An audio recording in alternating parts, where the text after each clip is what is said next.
আজকে একটা ফটোশ্যুটের blog plus behind the scene নিয়ে তোমাদের সামনে চলে এসেছি। আজকে শ্যুটটা ছিল একটা রাজবাড়িতে, আউটডোর শ্যুট বলতে পারো, আউটডোর ইনডোর দুটোই করেছি।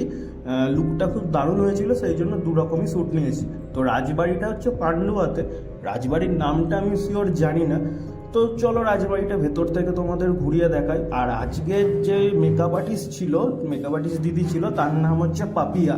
তো পাপিয়া দি খুব ভালো একখানা লুক দিয়েছিল, খুব সুন্দর একটা লুক ক্রিয়েট করেছিল, যেটা মডেলের সাথে খুব ভালো যাচ্ছিল।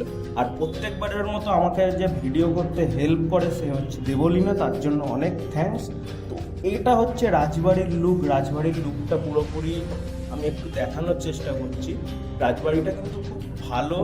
আমার তো টিপটপ রাজবাড়ির থেকে আমার একটু ওই ভাঙাচোরা সুরকি উঠে যাওয়া রাজবাড়ি আমার একটু বেশি ভালো লাগে ফটোশ্যুটের জন্য, আলাদাই লাগে একটা ফটোশ্যুটের জন্য।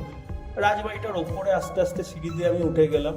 উঠে গিয়ে আমি ওপরের দিকটা একটু দেখানোর চেষ্টা করছি, ওপর থেকে রাজবাড়িটা কেমন লাগে বা ওপরের জায়গাগুলো কেমন শ্যুটের জন্য।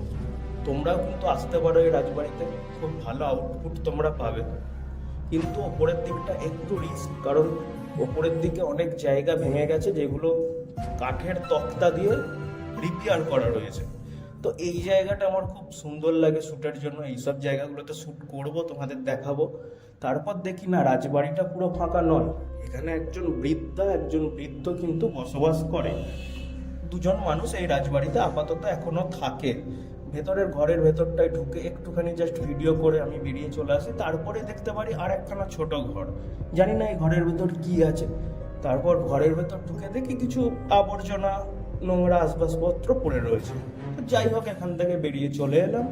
বেরিয়ে আসার পর রাজবাড়ির লুকটা দেখো ওপর থেকে কত সুন্দর লাগছে। নিচে তো আমি ওখানে সব সেট আপ করছিলাম, শ্যুটের জন্য সব রেডি হচ্ছিল। তো এইটা হচ্ছে পুরো রাজবাড়ির লুক। তোমরা যদি শ্যুট করতে আসো খুব ভালো কিন্তু আউটপুট পাবে। তো যাই হোক, রাজবাড়ির ভেতরে আর একবার গেলাম, কারণ পুজোর আওয়াজ হচ্ছিল। হঠাৎ দেখছি ঘন্টা বাজছে, ভেতরে কিছু পুজো টুজো হচ্ছে।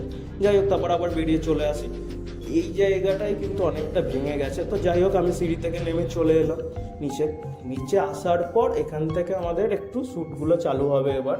ঠিক আছে, এখানে হচ্ছে রাজবাড়ির লুকটা প্রথমে দেখিয়ে দিলাম। এখানে কিছু আমি ছবি নিয়েছি, রিলস ভিডিও করেছি। এই যে মডেল এখানে মোটামুটি রিলস ভিডিও করতে চালু করে দিয়েছে নিজেরই। তো যাই হোক, এইসব বাদ দিয়ে এবার আমি আমার কাজ চালু করলাম, কারণ 5টা 5:30 প্রায় বেজে গেছিলো আর সন্ধ্যা হয়ে আসছিলো। সেই জন্য আমি ঠিক করি প্রথমে রিলস ভিডিও বানিয়ে নেবো, কারণ আলো কমে গেলেও ছবি আমি বের করে নিতে পারবো, কিন্তু রিলস ভিডিওতে কিন্তু প্রবলেম হবে, যেহেতু আমার ফটো প্লাস রিলস ভিডিও দুটো দেওয়ারই কথা ছিল। তো যাই হোক, মোটামুটি একটা এলসি ধরে একটু কালার করে, হেয়ারে কালার করে, ব্যাকলাইট একটু করে, তো আমি টুকটাক রিলস ভিডিও নিয়ে নেওয়ার পর তারপর কিন্তু আমাদের ফটোশ্যুট চালু হয়। তো এখানে রিলস ভিডিওতে একটু টাইম লেগে যায়, যার জন্য অনেকটাই সন্ধে হয়ে যায়। তো আউটপুট কিন্তু তোমরা আমার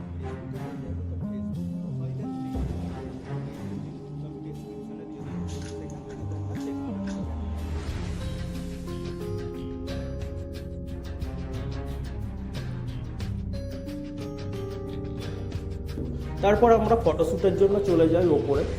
তো এখানে হেল্প করছিল পাপিয়াদি, মডেল উঠতে পারছিল না কারণ। তো যাই হোক, এখানে আমরা ওপরে চলে আসি। ওপরে এসে আমরা লোকেশান খুঁজি যে কোথায় শ্যুট করা যাবে। তো যা হোক করে লোকেশান খুঁজে বের করে এই লোকেশানটা প্রথমেই বলেছিলাম এই লোকেশানটা আমার খুবই ভালো লাগছে, কিন্তু জায়গাটা অনেকটা শর্ট জায়গা, যেখানে আমার লাইট সেট আপ করতে কিন্তু একটু প্রবলেম হয়েছিল। সেই জন্য এখানেও শ্যুট করতে আমার বেশ ভালো টাইম লেগে যায়।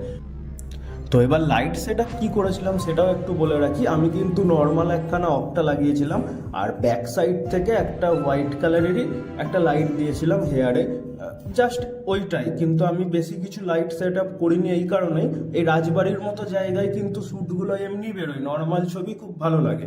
সেই জন্য ব্যাপক কিছু লাইট আমি কিন্তু ইউজ করিনি, জাস্ট এই দুটো লাইট ইউজ করেছি, তাতে কিন্তু আমার ছবিগুলো ভালো এসেছে। আমার এটা ভালো লাগে। তোমরা কিন্তু নানা রকম লাইট সেট আপ দিয়ে তোমরা কিন্তু ট্রাই করতে পারো। আমার পার্সোনালভাবে এটা ভালো লেগেছিলো। তারপর এখান থেকে শ্যুট করে কিন্তু আমরা যাই ইনডোরে শ্যুট করতে। এখান থেকে আমরা বেরিয়ে পড়ি, অনেকটাই রাত হয়ে গেছিলো, তো ভিডিওতে বোঝা যাচ্ছে না যদিও বা। তো এখান থেকে গিয়ে আমরা চলে আসি সোজা মেকআপ আর্টিস্ট দিদির বাড়িতে। এসে দেখি এই রাজপুত্র খুব নাচানাচি করছে মজাতে। তো যাই হোক, এখানেও আমি কিছু অল্প কিছু ছবি এখানে আমি নিয়ে নিই, কারণ লুকটা খুব দারুণ ক্রিয়েট করেছিল দিদি পাপিয়াদি।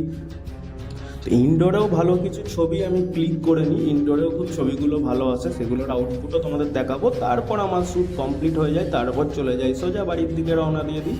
তো আজকের ব্লগটা একটুখানি ভালো লাগলে অবশ্যই লাইক করবেন, চ্যানেলটা সাবস্ক্রাইব করে রাখুন এই ধরনের ব্লগ ভিডিও দেখার জন্য। তো আজকের মতো একটুখানি, দেখা হচ্ছে নেক্সট কোনো ব্লগ ভিডিও নিয়ে।